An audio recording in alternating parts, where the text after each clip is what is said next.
I'm Rachel Morgan, 32 years old, and last Thanksgiving changed my life forever.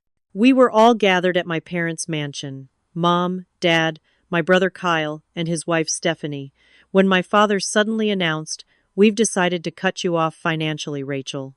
The crystal goblet nearly slipped from my hand as silence fell across our perfectly set table. Through my shock, I caught a glimpse of something that made my blood run cold.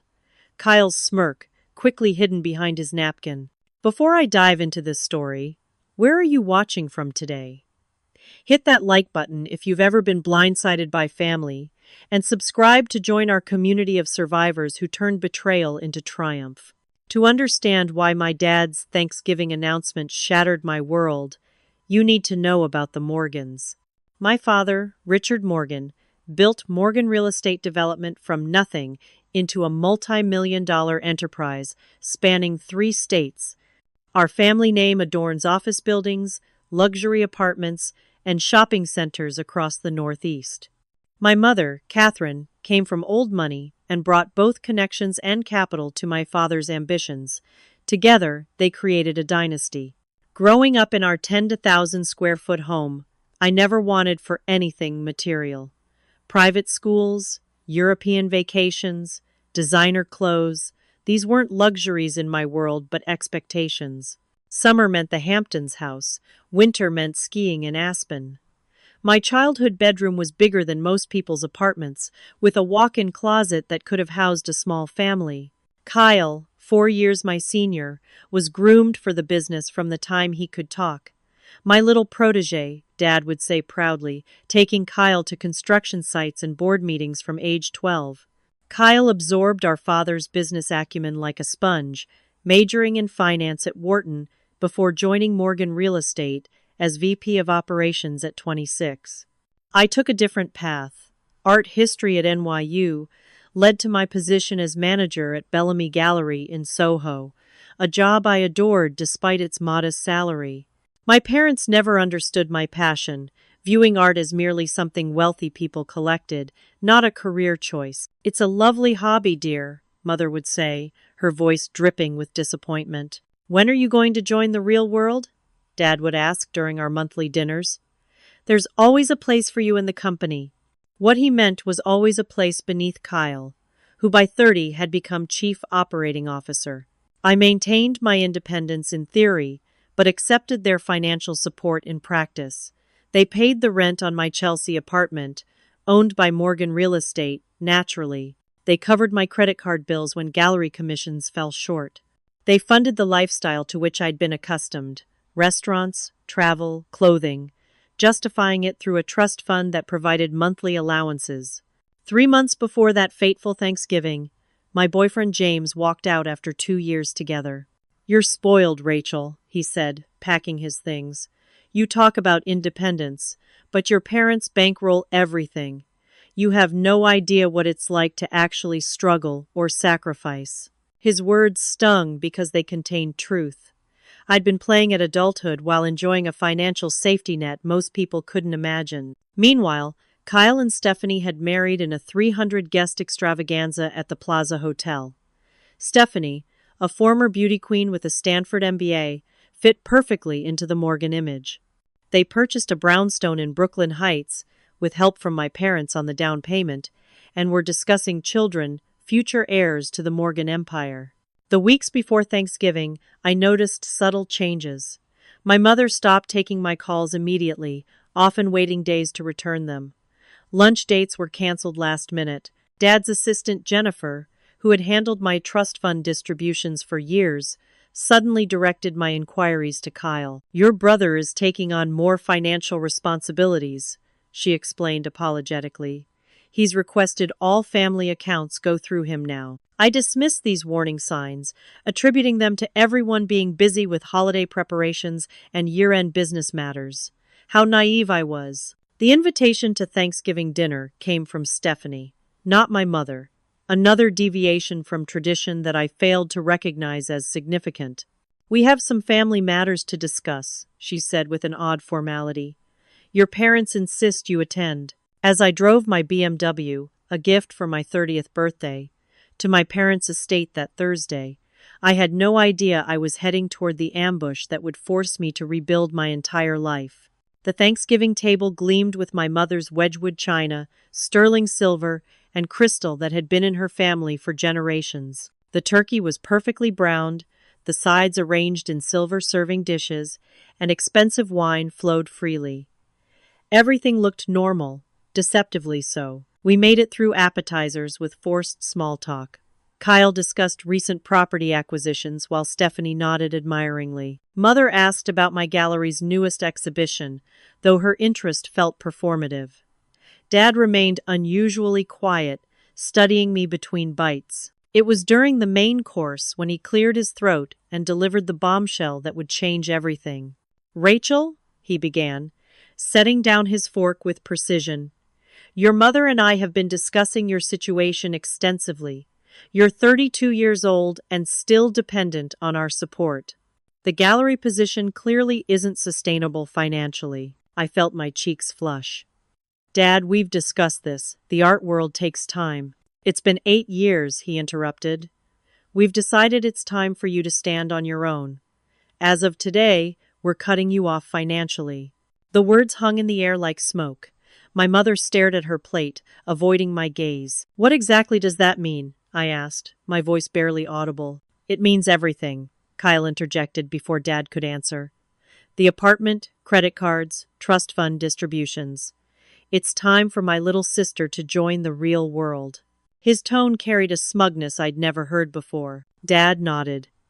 "Kyle has shown us some concerning patterns in your spending.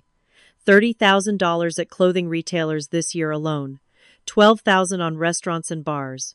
Weekend trips to Miami, Los Angeles. You've been monitoring my expenses?" I turned to Kyle, incredulous. "Someone had to," Stephanie said, her voice dripping with fake sympathy. "We're worried about you, Rachel. Your brother has demonstrated true financial responsibility," Dad continued. "He's presented us with a restructuring plan for all family assets that makes sense for everyone's future." "Everyone except mine, apparently," I said. Mother finally spoke. "Darling, we're not abandoning you. We're helping you become independent. There's still a position at the company if you want it." "Working under Kyle," I clarified. "Learning from Kyle," Dad corrected. "Starting in an entry-level position appropriate for your experience level." Kyle smiled benevolently. "I could use an assistant in the marketing department. Your art background might actually be useful there." That's when the final blow came. Dad slid a document across the table. "We're transferring your trust fund to Kyle's management. He'll oversee a gradual reduction over 6 months, giving you time to adjust your lifestyle and secure more suitable housing." I stared at the paper, vision blurring. "This says Kyle becomes the primary beneficiary. A contingency measure," Dad explained. "If you join the company and demonstrate financial responsibility for 2 years, portions will revert to you." "This is insane," I whispered, looking around the table. "Is this because of James? Because we broke up?" "James came to see us," Kyle said, examining his wine glass. "He shared some concerns about your behavior, spending habits, emotional stability." The betrayal felt physical, like a punch to my stomach. James had gone behind my back to my family? "Kyle has been very concerned," Stephanie added, placing her hand over her husband's. "We all want what's best for you." "What's best for me?" I stood up, napkin falling to the floor. "Or what's best for Kyle?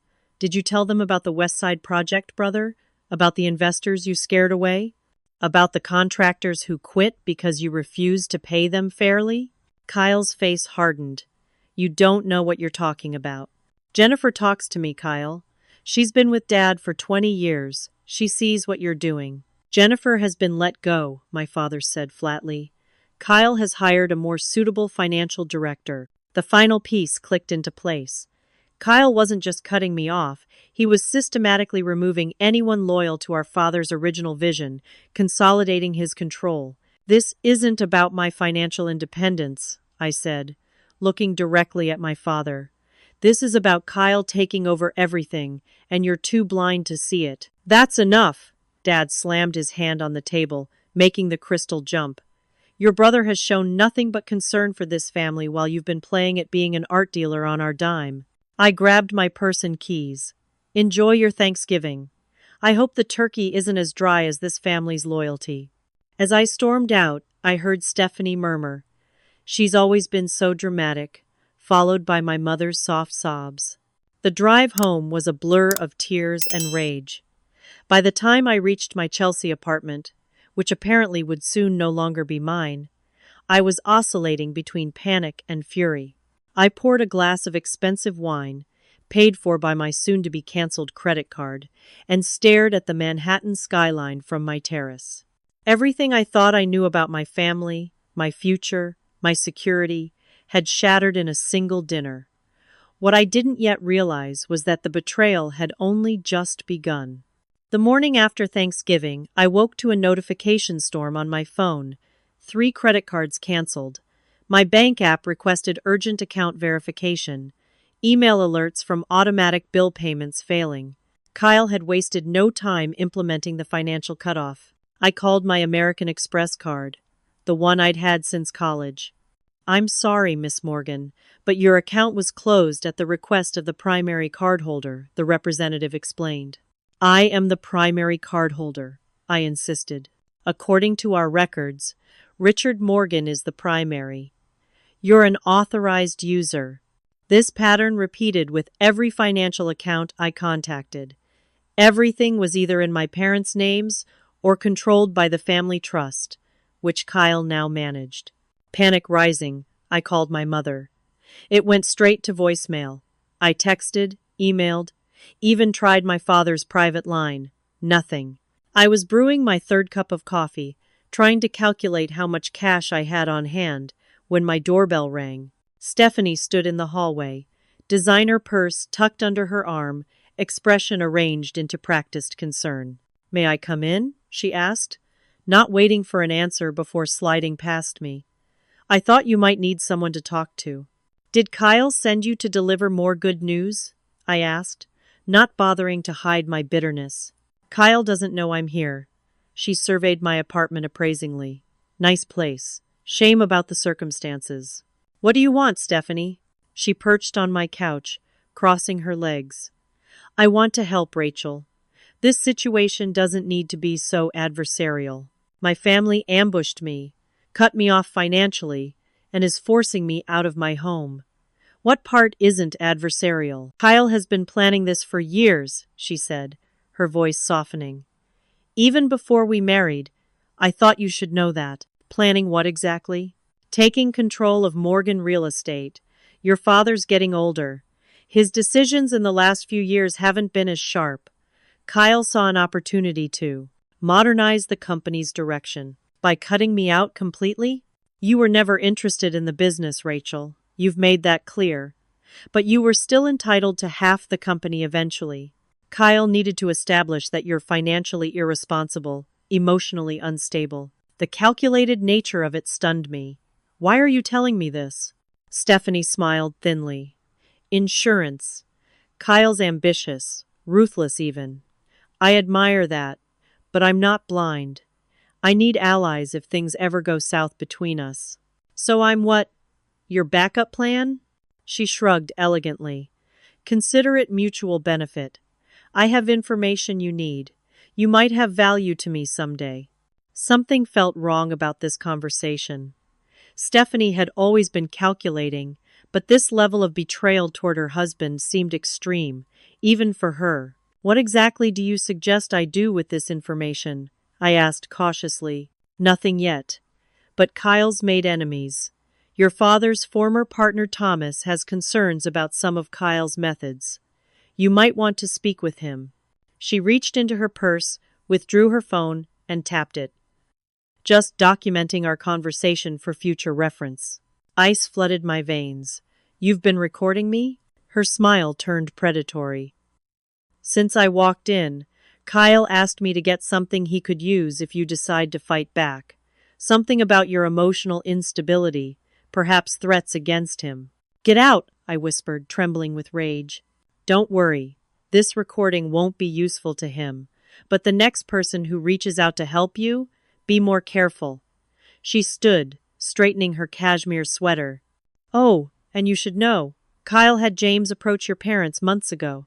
Paid him to report back on your spending habits, emotional outbursts, anything useful." The betrayal cut deeper than I thought possible.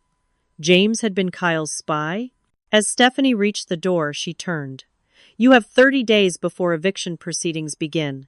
The building management, which reports to Kyle now, already has the paperwork ready." After she left, I slid to the floor, back against the wall, knees pulled to my chest. The apartment I'd called home for 6 years would be taken. My job at the gallery paid barely enough for groceries, let alone Manhattan rent.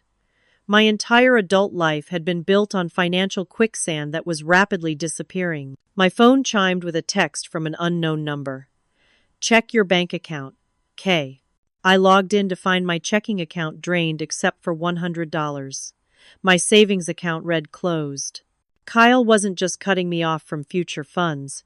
He was systematically stripping away everything I already had. This wasn't tough love from concerned parents. This was financial warfare. Another text arrived, this time from the gallery owner Lisa.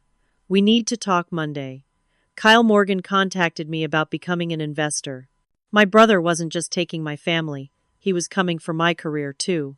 Through my tears, something hardened inside me. The spoiled, dependent woman who had entered her parents' home for Thanksgiving dinner was gone. In her place stood someone with nothing left to lose, and a growing determination to fight back. 2 weeks after Thanksgiving, I sat surrounded by cardboard boxes in Megan's spare bedroom in Astoria, Queens.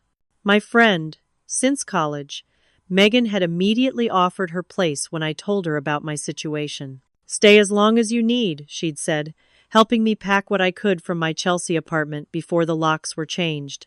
I'd had to leave behind my furniture, most of my clothes, and all the expensive art I'd collected over the years. Technically, they belonged to the Morgan Trust, as Kyle's lawyers had quickly pointed out.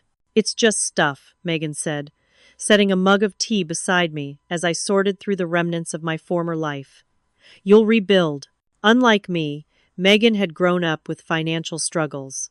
Her mother had raised 3 kids on a teacher's salary in Newark. Megan had worked through college on scholarship, now managed a nonprofit arts program for underprivileged kids, and lived within her modest means. She had zero sympathy for my privileged problems, but infinite support for me as a person. "Lisa called again," I said, checking my phone. "I think she's going to fire me." "Kyle's investment?" I nodded. "Apparently, he's offering significant capital for a second gallery location, contingent on restructuring current management." My prediction proved accurate. Monday morning, Lisa called me into her office, her expression a mixture of guilt and resolution. "Rachel, you know I value everything you've done for Bellamy. But Kyle's money is worth more," I finished for her. "It's not personal. The gallery needs the investment. Kyle has assured me you'll have a position at Morgan Real Estate." "Kyle is lying. He's isolating me, Lisa. This is financial abuse." Her face hardened slightly. "Perhaps it's time you stood on your own feet. Many of us have managed careers without family money." By noon, I had cleared out my desk, said goodbye to artists I'd worked with for years, and joined the ranks of the unemployed. That evening, I sold my designer handbag collection to a consignment shop in Brooklyn. Items that had cost thousands now netted me a few $100s. My BMW went next, sold to a dealer for significantly below market value, because I needed cash immediately. "I should have listened to you years ago," I told Megan, as we rode the subway back to Astoria. "About saving, living within my means." "Yeah, well, hindsight and all that," she replied pragmatically. "What matters is what you do now." What I did was apply for every gallery, museum, and arts administration job in New York City. My resume, once impressive with my Bellamy Gallery management position, now screamed nepotism to potential employers. 3 interviews ended with variations of, "Aren't you Richard Morgan's daughter? I heard you had family problems." Kyle's influence was wider than I'd realized. By January, I was working as a barista at an independent coffee shop in Astoria, making barely enough to contribute to Megan's rent and keep my phone active. I'd sold my designer wardrobe piece by piece, learning the harsh reality of depreciation. The diamond earrings my parents had given me for my 21st birthday, which had cost $20,000, brought in just $4,000 at a pawn shop. One snowy Tuesday, working the morning shift, I was steaming milk when a familiar face appeared at the counter. "Black coffee, please." "And a moment of your time, Rachel?" Thomas Wells, my father's former business partner, stood before me, his silver hair dusted with snowflakes, expensive overcoat, marking him as distinctly out of place in this working-class neighborhood. "I'm working," I said flatly. "I can see that.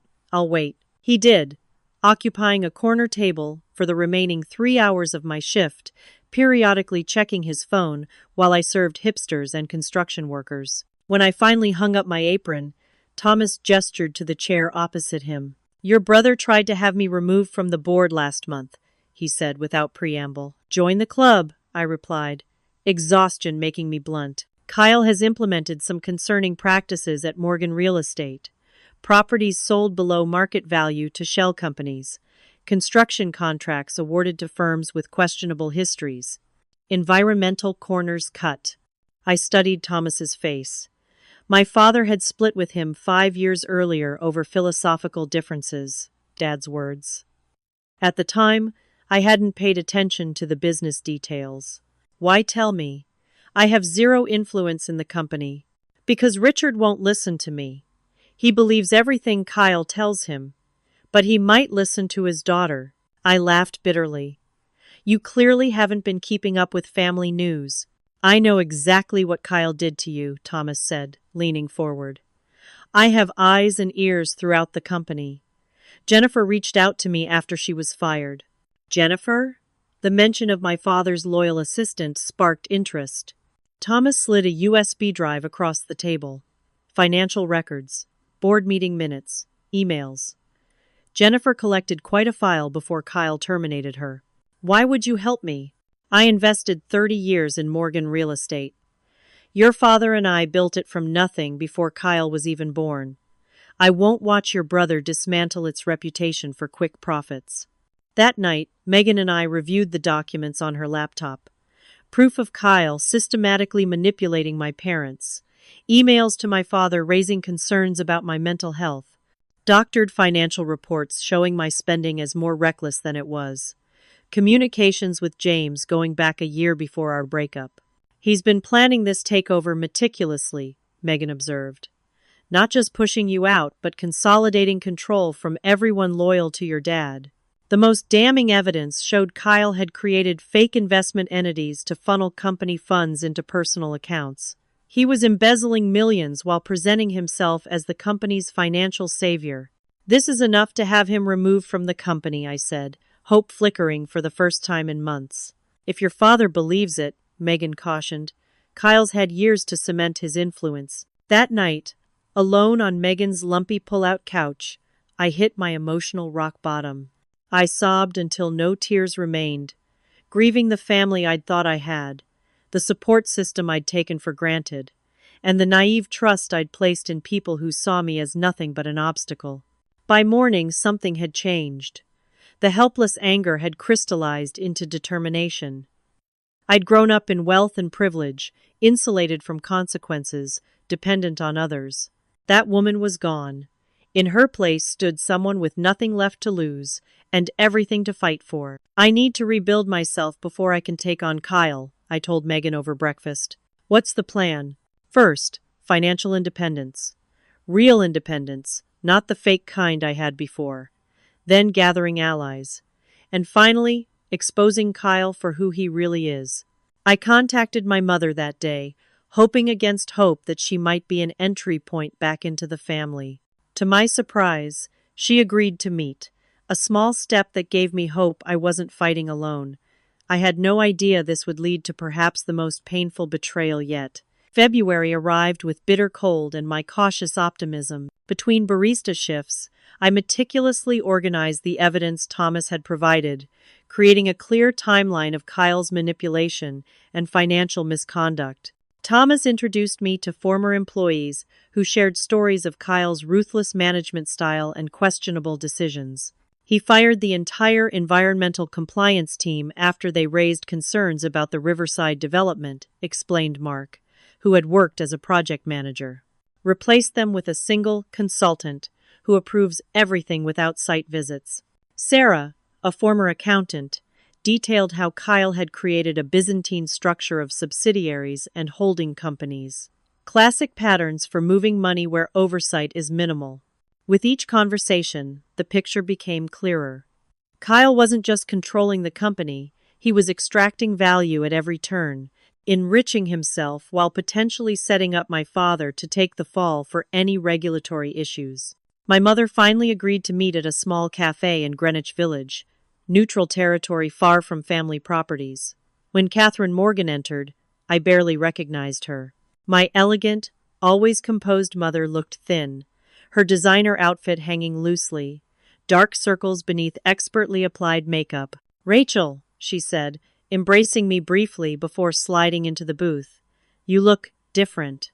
3 months of financial reality will do that, I replied, conscious of my simple sweater and jeans, a far cry from the designer wardrobe I'd once taken for granted.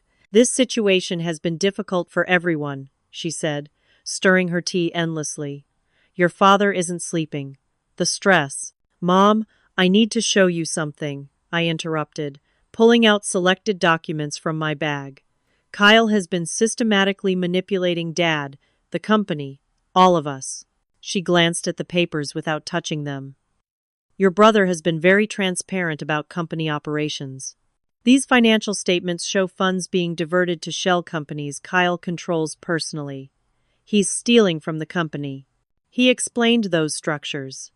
Tax optimization. Perfectly legal. Her unwillingness to even examine the evidence frustrated me.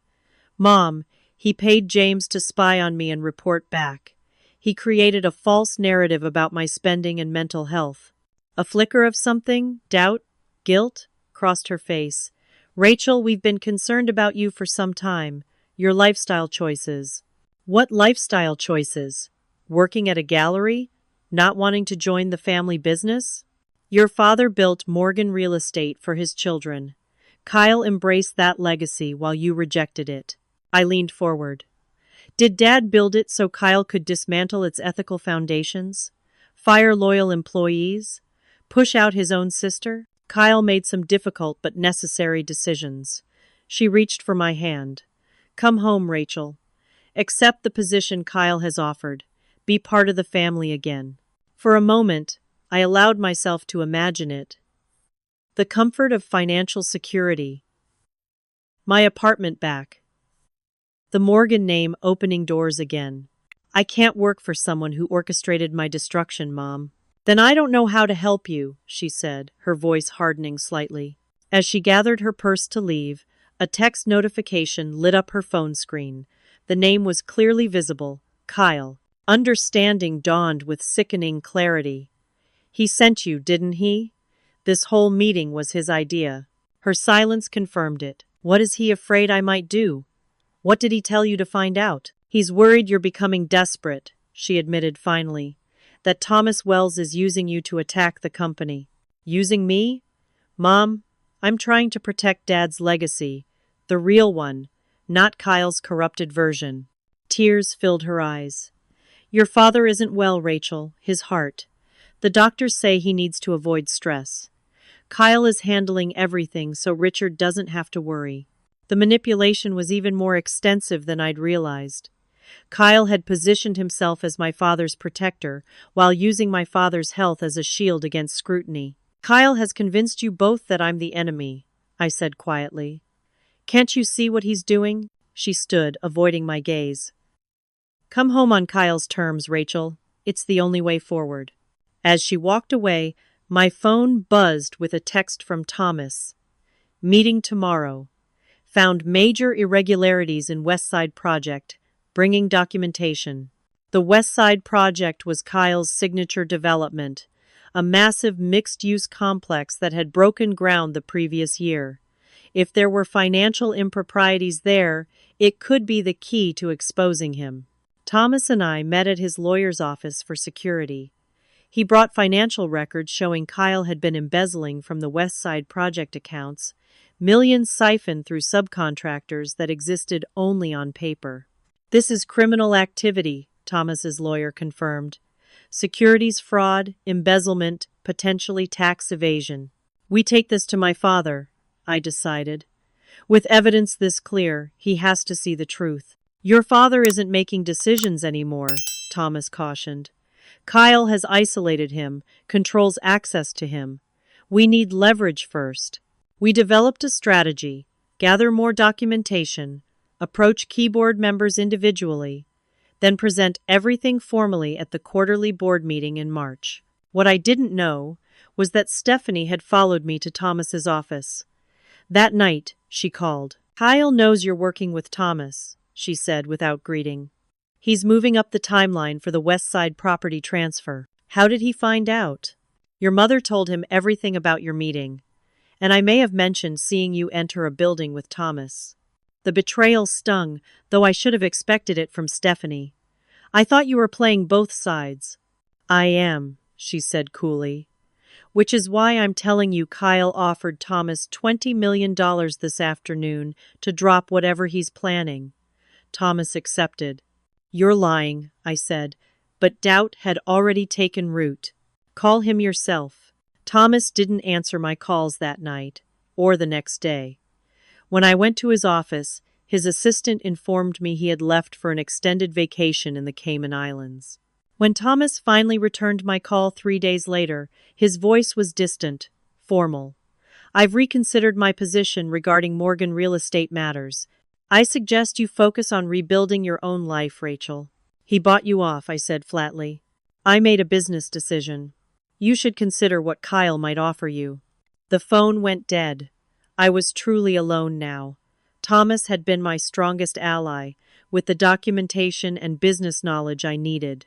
Without him, I had fragments of evidence but no comprehensive case against Kyle. That night, Kyle sent his final blow: an email notifying me that Lisa from the gallery had filed a police report accusing me of stealing artwork before my departure. Security camera footage, doctored, I was certain, purportedly showed me removing pieces from storage. The next morning, 2 detectives questioned me at the coffee shop where I worked. Though they left without arresting me, the message was clear. Kyle could reach me anywhere, disrupt any aspect of my life. I was fired from the coffee shop the same day. "Can't have staff with legal troubles," the manager explained apologetically. In the span of 3 months, I had lost my family, home, career, savings, and now my minimum wage job. Kyle had systematically stripped away everything I had, everyone I might turn to for help. That night, lying on Megan's couch, I reached the decision point that would define the rest of my life: surrender to Kyle's terms, or find a way to fight back entirely on my own. "I need to become someone Kyle doesn't recognize," I told Megan. "Someone he can't predict or control." "What does that look like?" she asked. "Someone who understands business and finance better than he thinks I do. Someone who can play his game but with different rules." I opened my laptop and registered for online business courses.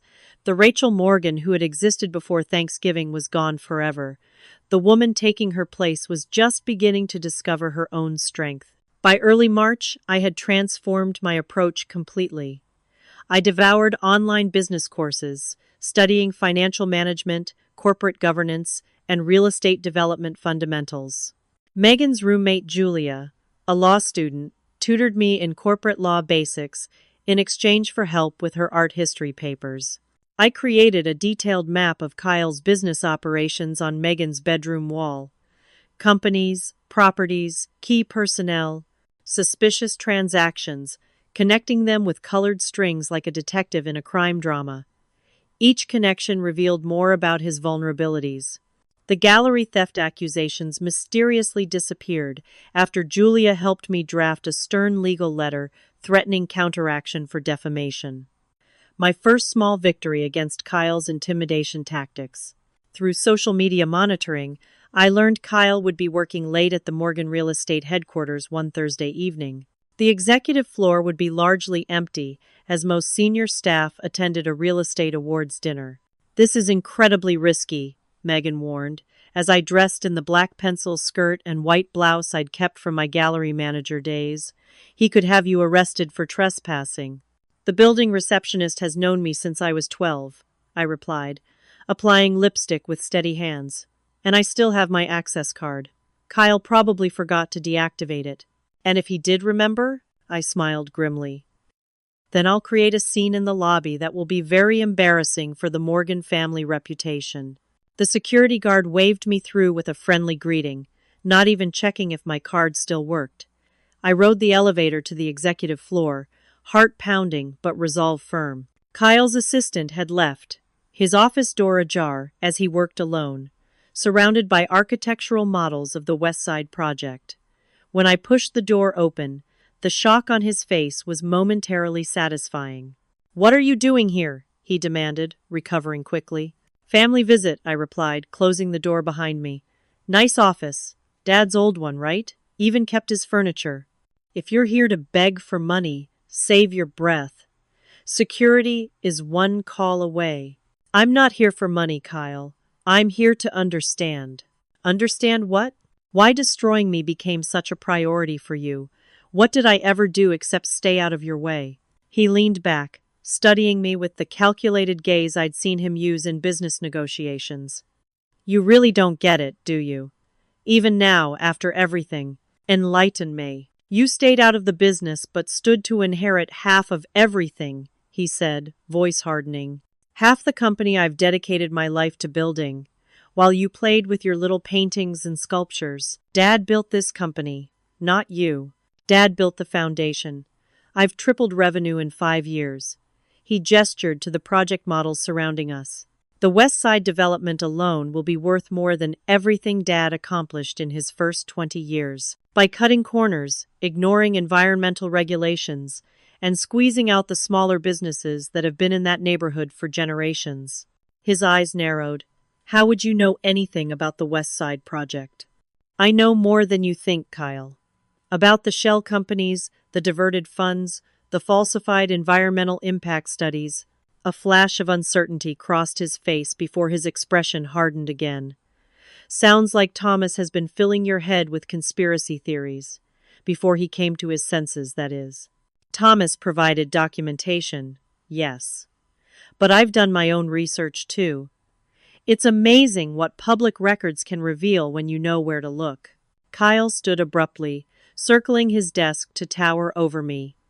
"Listen carefully, Rachel. You are out of your depth. Whatever amateur investigation you think you're conducting stops now. Take the position I've offered in the company. Accept your allowance, live your comfortable life, and stay out of my way. Or what? Or I'll destroy what little you have left. Your friend Megan's nonprofit receives space at reduced rent in a building we own. Her program could lose its location. Your father's health is precarious. Imagine what stress might do to his condition." The naked threat stunned me despite everything I'd learned about my brother. "You'd use Dad's health as leverage?" "I'm protecting him from your selfish actions," Kyle snapped. "He built this company for the Morgan legacy.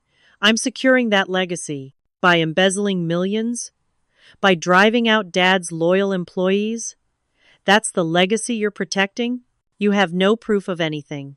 I have copies of the financial transfers to your personal holding companies, emails about the environmental report modifications, records of the property transfers to companies owned by your college roommates." Kyle's face darkened. Those documents were obtained illegally. They'd never be admissible, maybe not in court. But the board might find them interesting. The business press certainly would. He laughed, but it didn't reach his eyes. "You'd destroy the family company to get back at me?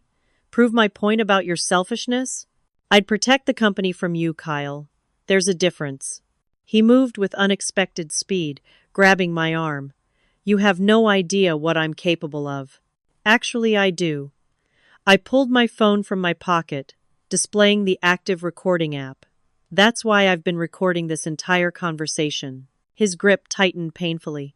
"Give me the phone, Rachel. It's already streaming to a cloud account.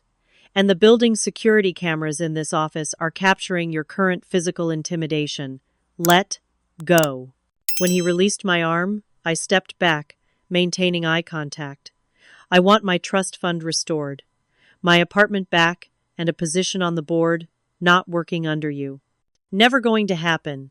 Then I take everything I have to the authorities. The SEC would be particularly interested in the creative accounting in the West Side project. Kyle's expression shifted to something I'd never seen before, pure, undisguised rage. You ungrateful bitch. I offer you a clean way back, and you try to blackmail me? I learned from the master, I replied coldly. You have 24 hours to start meeting my demands. As I turned to leave, Kyle lunged for my phone. I jerked away, but he grabbed my wrist, twisting until pain shot up my arm. Security! I shouted, hoping the cameras had audio capabilities. We struggled briefly before Kyle wrestled the phone from my hand, his expression triumphant as he ended the recording. No evidence now, he said, pocketing my phone. And the security system in this office is on a closed circuit that I control. No one will believe your story. What Kyle didn't know was that I'd prepared for this possibility. The recording had indeed been streaming to a cloud account, but not from the phone he'd taken. A second phone, hidden in my purse and still recording, captured everything. We'll see what the board believes, I said, retrieving my purse. 24 hours, Kyle. As I walked to the elevator, my hands trembled with delayed fear and adrenaline. The confrontation had confirmed what I needed to know. Kyle was unraveling under pressure.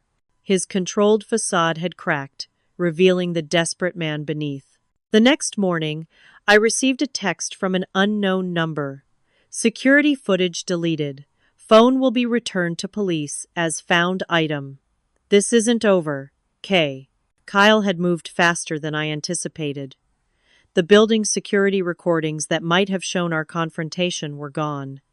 Without them, it would be my word against his about the physical intimidation.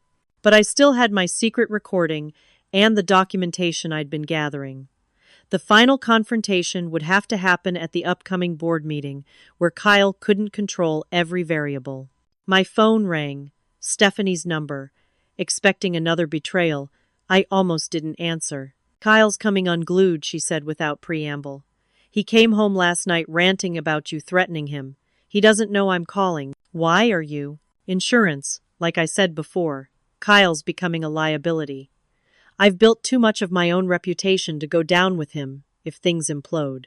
What exactly are you offering, Stephanie? Confirmation of everything you suspect. Dates, accounts, transactions.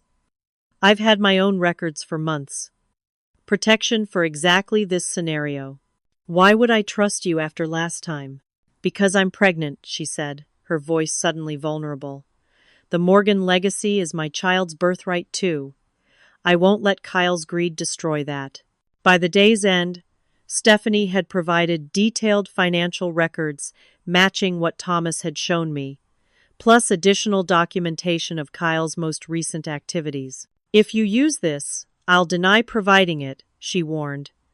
As far as anyone knows, we're still enemies. Understood, I replied, recognizing that Stephanie's betrayal of Kyle was as calculated as every other move in her life.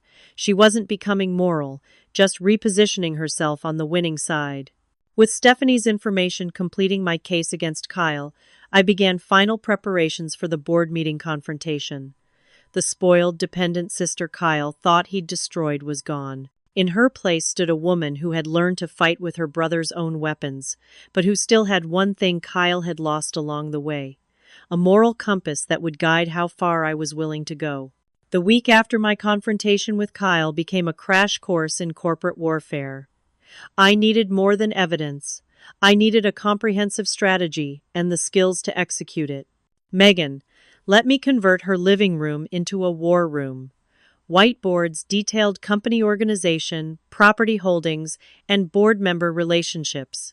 Yellow legal pads filled with notes on corporate bylaws and governance requirements. You've become a different person, Megan observed one night, finding me surrounded by finance textbooks at 2 a.m. I had to, I replied, not looking up from my spreadsheet analysis. Kyle doesn't respect art or emotion. He respects power and money. I'm learning to speak his language. My first strategic move was reconnecting with Jennifer, my father's former assistant. After her firing, she'd gone to work for a competing real estate firm, but her loyalty to my father remained strong. We met at a quiet diner in Queens, far from Manhattan real estate circles. Jennifer brought a decade's worth of institutional knowledge about Morgan real estate operations, along with a surprising revelation. "Your father never wanted to remove you from the company," she said, sliding a folder across the table. "These are the original succession plans he drafted 3 years ago. Equal control between you and Kyle, with different operational areas.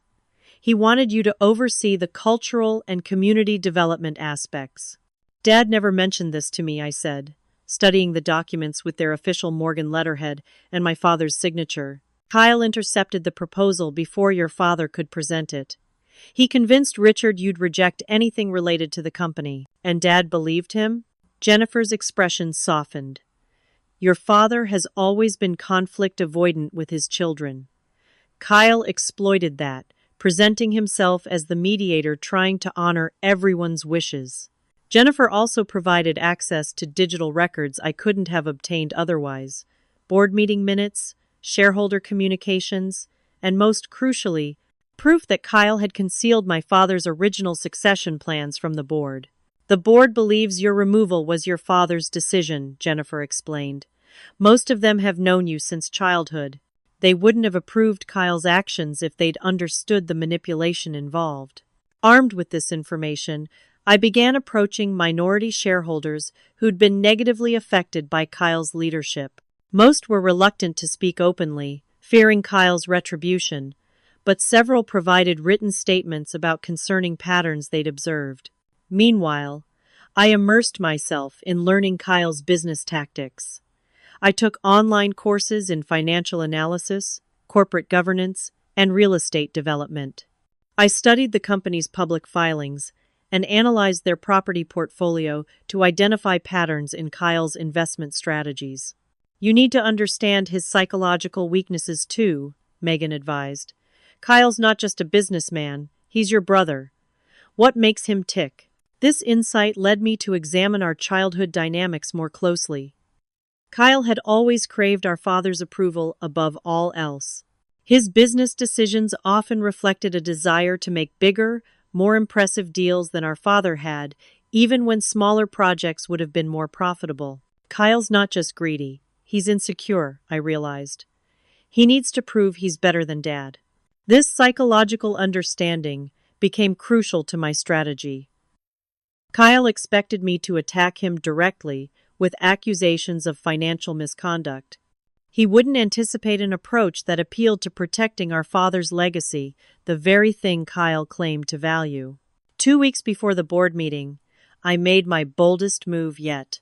I discovered Kyle was planning to sell 3 properties that had been among my father's first developments, historic buildings in neighborhoods my father had helped revitalize. Though financially underperforming compared to newer acquisitions, these properties held deep sentimental and historical value for my father. Their sale to a developer planning to demolish them would devastate him. I contacted the minority shareholders who had emotional connections to these legacy properties. Together, we organized to block the sale, my first direct challenge to Kyle's authority. When Kyle discovered my involvement, his response was predictable, a late-night call filled with threats and rage. "You have no right to interfere in company business," he seethed. "I'll have you served with a restraining order, preventing you from contacting any Morgan real estate associates." "These properties are Dad's legacy," I countered. "The neighborhood revitalization projects that established his reputation for ethical development. They're underperforming assets, draining company resources. They're profitable, just not at the inflated returns you've promised investors. Returns you can only deliver through your creative accounting practices." Kyle's momentary silence confirmed I'd hit a nerve. "You know nothing about modern real estate finance." "I've learned more than you realize," I replied calmly. Enough to know the West Side Project is built on financial quicksand. You've overextended, Kyle. When those loans come due, you'll be in trouble unless you sell off stable assets. Another telling silence before. Stay away from the board meeting, Rachel. Final warning. The call ended, but I'd confirmed my suspicion. Kyle was facing a cash flow crisis of his own making. His ambitious projects required constant capital infusion, creating vulnerability I could leverage. In the final days before the showdown, I prepared meticulously. I practiced my presentation with Megan and Julia, anticipating every possible objection or interruption Kyle might make. I organized my evidence into clear, compelling exhibits. I even visited a high-end consignment shop to purchase a conservative business suit, armor for the battlefield I was entering. The night before the board meeting, I received an unexpected visitor. My mother stood at Megan's apartment door, looking smaller and older than I remembered. "May I come in?" she asked tentatively. Inside, she surveyed the modest apartment with poorly disguised shock. "You've been living here all this time?" "It's a step up from my first place after the eviction," I replied. She flinched at my directness. "Rachel, I've come to warn you. Kyle knows you're planning something for tomorrow's meeting. He's prepared countermeasures." "What kind of countermeasures?" "Legal. Security. I don't know the details." She wrung her hands, a nervous gesture I'd rarely seen from my composed mother. "He's convinced your father you're having some sort of breakdown. That Thomas Wells manipulated you into attacking the company. And you? What do you believe?" Her eyes filled with tears. "I don't know what to believe anymore. Kyle shows us documentation of erratic behavior, financial mismanagement. But you're my daughter, and you've never been dishonest with me." For the first time, I saw my mother not as Catherine Morgan, society figure and corporate wife, but as a woman caught between husband and children, trying to preserve what she could of her family. "Kyle has been systematically deceiving you and Dad," I said gently. "I have proof.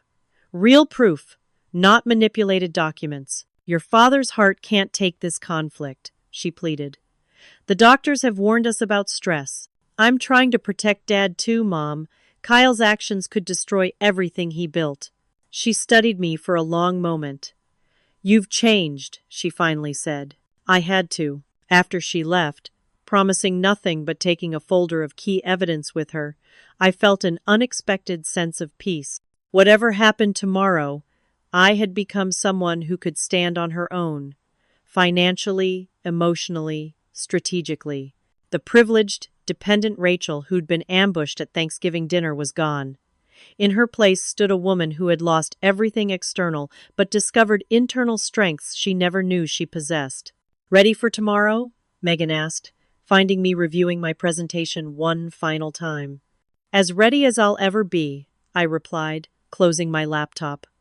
"Whatever happens, I want to thank you. I couldn't have done any of this without you." "You did the hard part yourself," Megan said, squeezing my shoulder. "You rebuilt from nothing. That's something Kyle can never take away from you." As I laid out my clothes for the morning, I realized the truth in her words. Even if I failed tomorrow, I had already won the most important battle, the one for my independence and self-worth. The Morgan Real Estate headquarters loomed above me, 60 floors of glass and steel reflecting the morning sunlight. I'd walked through those revolving doors hundreds of times before, but never like this, never as someone fighting for my rightful place rather than accepting what was given. My hand trembled slightly as I straightened my navy blue suit, purchased second-hand but still carrying the authority of its designer label. In my briefcase lay months of investigation, carefully organized evidence, and a presentation designed to expose Kyle's manipulation while protecting the company's future. The lobby security guard recognized me immediately. "Miss Morgan, good to see you again." "Thank you, George," I replied, heading toward the security gate with more confidence than I felt. "Ma'am," he called after me, "I'm supposed to check if you're on the visitor list." The first obstacle. Am I not? He checked his screen, frowning. "No, ma'am. And I have a note here that says that I'm not permitted in the building," I finished for him. George, the board meeting starts in 30 minutes. I'm still a Morgan. My name is literally on the building. He hesitated, loyalty to the family warring with his instructions. Miss Morgan! Jennifer's voice rang across the lobby as my father's former assistant emerged from the elevator. The board is expecting you. I'll escort her up, George. Upstairs, the executive floor buzzed with pre-meeting activity. Board members, mostly men in their 50s and 60s who had known me since childhood, nodded politely but warily as I passed. They'd clearly been warned about my presence. Jennifer squeezed my arm. Your father arrived early with Kyle. They're in the main boardroom. And my mother?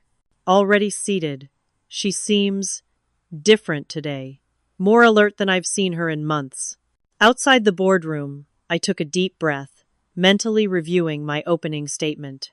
Through the glass wall, I could see Kyle standing at the head of the table beside our father, who looked frailer than I remembered. Board members were settling into their seats, reviewing meeting materials. When I pushed open the door, conversations halted. Kyle froze mid-sentence, his expression shifting from shock to cold fury. Rachel, my father said, half rising from his chair. This is unexpected. I'm sure it is, I replied evenly, moving to an empty seat, given Kyle's efforts to ensure I wouldn't be here. This is a closed board meeting, Kyle interjected. You have no standing to attend. Actually, she does, came a voice from the doorway. Thomas Wells entered, carrying a leather portfolio. As a named beneficiary of the Morgan Family Trust, Rachel has observer rights to all board proceedings. Article 7, Section 3 of the Corporate Bylaws. Kyle's face reddened. You have no place here either, Thomas. As a 5% shareholder, I most certainly do. Thomas took a seat beside me. I believe I still receive invitations to quarterly meetings. My father looked between us, confusion evident. I was told you were traveling abroad, Thomas. I returned specifically for this meeting, Thomas replied. After considerable reflection on certain matters, Kyle recovered quickly, straightening his tie. Let's proceed with the agenda then. We have significant business to conduct. He gestured to his assistant to distribute folders. First item, approval of the West Side Project expansion. Point of order, I interrupted, my voice steadier than I expected. Before new business, I request time to address an urgent governance matter. The board chairman, Herbert Miller, my father's oldest friend, looked uncomfortable. Miss Morgan, we have a full agenda today. What I have to present directly impacts every item on that agenda, I insisted.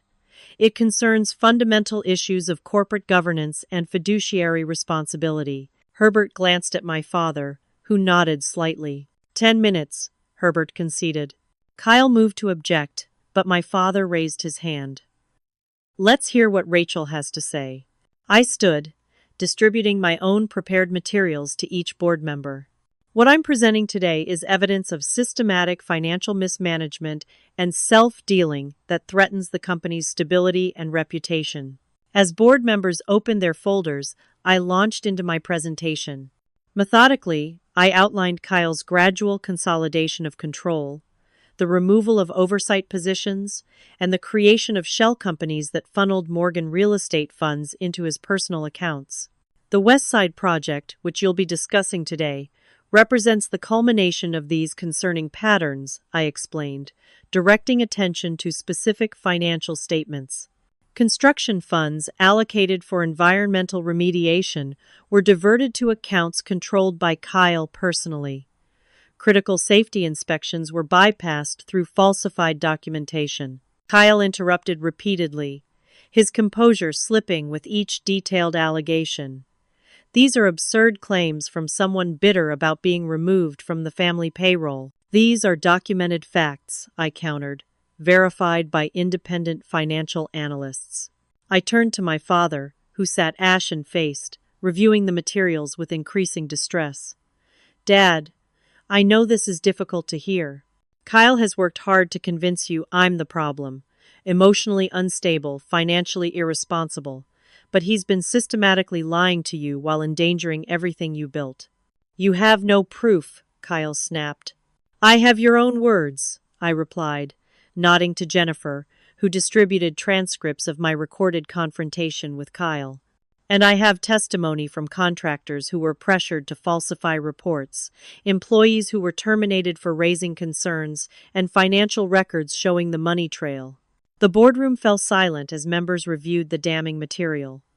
My father slowly removed his reading glasses, looking older than I'd ever seen him. "Kyle," he said finally, his voice barely audible. "Is this true?" "Of course not," Kyle scoffed, but his confidence had visibly faltered. "Rachel has fabricated or manipulated these documents. She's been working with Thomas, who has his own agenda against the company." "The financial records came directly from the company's systems," Thomas interjected. "Jennifer preserved copies before her termination. They match regulatory filings exactly." Kyle turned on Jennifer. "You'll be facing legal action for corporate espionage." "No, she won't." My mother spoke for the first time, her voice surprisingly firm. "Because I authorized her to secure those records." The room collectively inhaled. Catherine Morgan had never publicly contradicted her husband or son on business matters. "Mom?" Kyle's voice held genuine shock. "After Rachel showed me the initial evidence, I began paying attention," she explained. "Watching, instead of accepting what I was told. The patterns became clear once I knew what to look for." My father turned to Kyle, devastation in his eyes. "Why?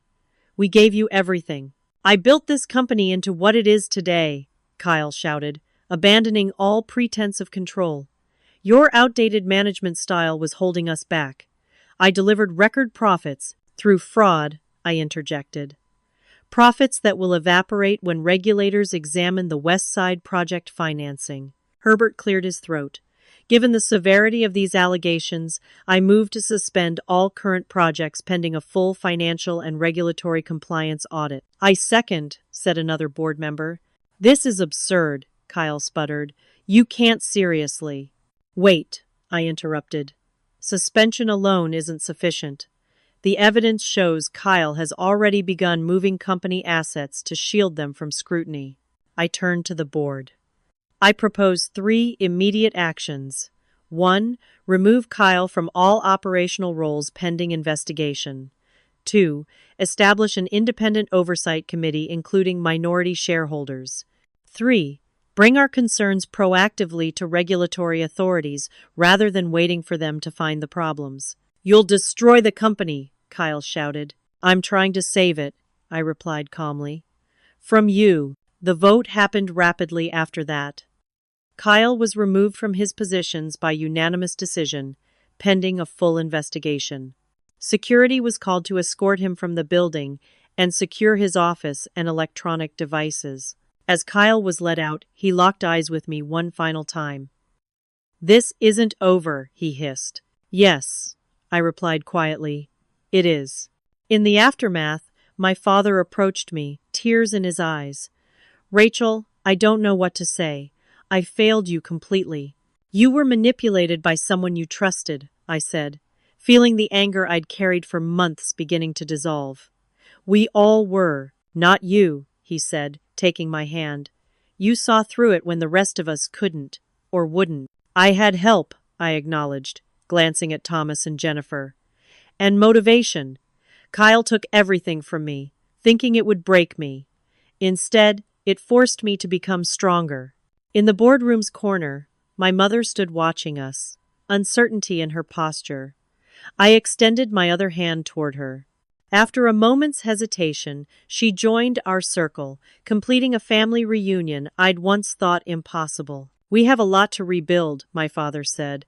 "Not just the company, but our family." "Yes," I agreed, but this time on a more solid foundation.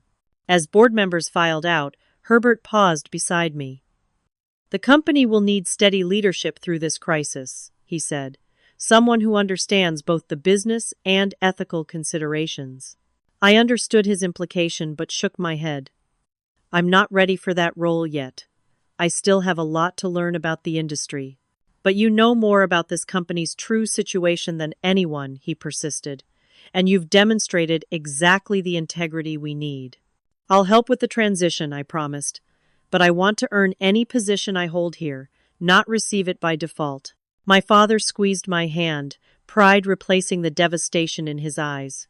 You already have earned it, he said softly, more than any of us. As we left the boardroom together, I realized the final victory wasn't removing Kyle or reclaiming my position in the family. It was discovering that even when everything external was stripped away, I had found resources within myself that could never be taken.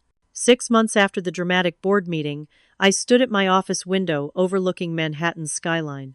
The view wasn't from the executive floor. I had declined that offer, but from a comfortable space on the 10th floor of Morgan Real Estate headquarters, where I now headed the newly created Ethics and Community Development Division. The company had weathered significant turbulence.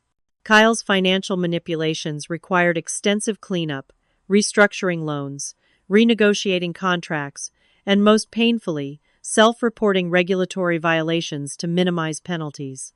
Our stock price had taken a hit, but transparent handling of the crisis had preserved the company's core reputation. Kyle himself faced multiple civil suits and an ongoing criminal investigation. He'd fled to a non-extradition country, but couldn't access most of his hidden funds, which had been frozen by authorities. Stephanie had filed for divorce upon learning of his flight, positioning herself and their newborn son as victims of his deception. Always the strategic player, she'd negotiated immunity in exchange for her testimony about Kyle's financial schemes. My relationship with my parents had undergone its own careful reconstruction. Weekly family dinners, held at Megan's apartment as often as at my parents' home, provided space for honest conversations about past patterns and future boundaries. I never wanted the family wealth to become a control mechanism, my father admitted during one such dinner. I thought I was providing security, not creating dependency. And I enabled patterns I should have questioned, my mother added. It was easier to maintain peace than confront problems. My father's health had improved with reduced stress and increased physical activity. Freed from Kyle's isolation tactics, he'd reconnected with old friends and business associates, including Thomas, whose relationship with the company had been fully restored. My apartment had been returned to me, but I'd chosen instead to find a smaller place I could afford on my new salary. Financial independence, real independence, remained my priority. A knock on my office door interrupted my reflections. The community center plans are ready for review, Jennifer announced, now my executive assistant by her own choice. And your father would like to see you when you have a moment. I found my father in his office, which he now shared with my mother 3 days a week. Catherine Morgan had surprised everyone by revealing a sharp business mind, once freed from decades of self-imposed restraint. She now headed the Morgan Family Foundation, which funded arts and education initiatives throughout the city. Rachel, my father greeted me warmly. Take a look at these. He spread architectural plans across his desk, detailed drawings for the West Side Project's complete redesign. We've prioritized affordable housing components and community spaces, he explained, pointing out features with evident pride. Local businesses will occupy the ground floor retail at subsidized rates. And here, a public art installation space I thought you might help curate. The revised project embodied everything my father's original business had stood for. Ethical development that strengthened communities rather than displacing them. Kyle's version, with its luxury condos and exclusive amenities, had been abandoned entirely. It's perfect, I said, genuinely impressed by the transformation. It's a return to our core values, he replied. Values you reminded us of when we'd lost our way. Later that evening, I joined my parents, Thomas, Jennifer, Megan, and several board members for dinner at a restaurant owned by a former Morgan real estate maintenance worker, a man my father had helped start his first business 30 years earlier. As we celebrated the company's successful restructuring, I reflected on how completely my life had transformed since last Thanksgiving. I had lost a life of privileged dependency and gained something far more valuable, authentic independence and self-respect. When my father raised a toast to family and fresh starts, I felt a contentment deeper than any I'd known in my previous life of material excess. The next morning, Megan helped me move the last of my belongings into my new apartment. Modest by Morgan standards, but selected and furnished entirely with my own resources. "You could have taken back everything Kyle stole from you," she observed, arranging books on my shelves. "The trust fund, the luxury apartment, the gallery connections. Why didn't you?" "Because I needed to know I could survive without them," I replied. "What Kyle inadvertently gave me was the chance to discover who I really am without the family safety net." "And who is that?" she asked with a smile. I looked around my new home, smaller but truly mine, and thought about my hard-won position at the company, earned through competence rather than birthright. "Someone who can build something meaningful on her own terms," I answered. "Someone who understands the difference between being wealthy and being rich." 1 year after the Thanksgiving that had shattered my world, we gathered again around my parents' dining table. The setting was simpler than in previous years. My mother had embraced a less ostentatious lifestyle, but the conversation was more authentic than any family dinner I could remember. As we shared what we were thankful for, my turn came last. "I'm thankful for the collapse," I said, surprising everyone. "For losing everything I thought I needed and finding what I actually needed instead. For learning that real security doesn't come from external sources, but from knowing your own capabilities." My father reached for my hand across the table. "And we're thankful you found the strength to save not just yourself, but all of us." Later, as we enjoyed dessert, he added quietly, "You know, the company will need new leadership eventually, when I retire for good." "Dad," I warned. We agreed no pressure. He raised his hands in surrender. "Not pressure. Just recognition that you've proven yourself more capable than anyone expected, including yourself." He was right about that last part. The woman I'd become in the past year was unrecognizable to the privileged, dependent person I'd been before. Through loss had come growth.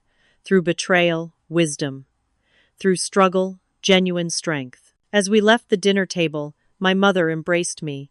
"I'm so proud of the woman you've become," she whispered. "On your own terms." On the drive back to my apartment, I reflected on the journey that had begun with those devastating words.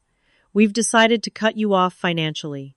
Words that had seemed like an ending had actually been a beginning, the start of discovering who Rachel Morgan truly was when everything familiar was stripped away.